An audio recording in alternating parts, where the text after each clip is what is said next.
এক যুবক ফিল্মি স্টাইলে নববধূকে তুলে নিয়ে যায় বৌভাতের দিন।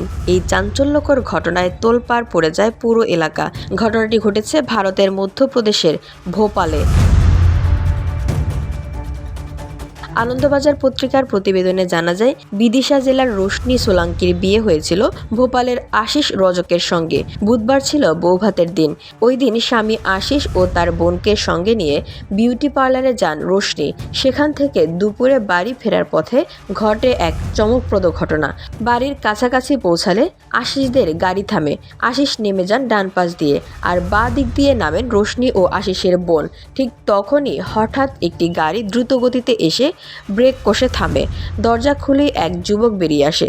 আশিসের বোনকে ধাক্কা দিয়ে ফেলে দিয়ে টেনে হিচড়ে রোশনিকে গাড়িতে তুলে নিয়ে উধাও হয়ে যায়। ধুলো, ময়লা ও ক্ষতিকর ধূলিকণা থেকে নিমিষেই মুক্তি দেয় চৌধুরী এয়ার পিউরিফায়ার।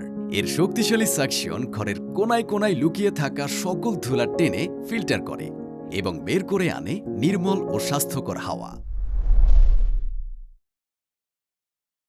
নববধূকে প্রকাশ্যে তুলে নিয়ে যাওয়ার ঘটনায় হইচই পড়ে যায় চারদিকে। ধারণা করা হয় এটি অপহরণ।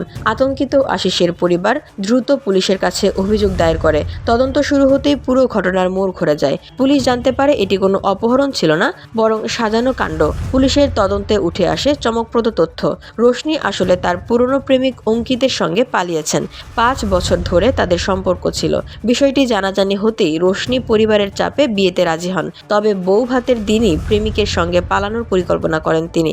বর্তমানে রোশনি ও অঙ্কিতের খোঁজে অভিযান চালাচ্ছে police. VOD Bangla news desk.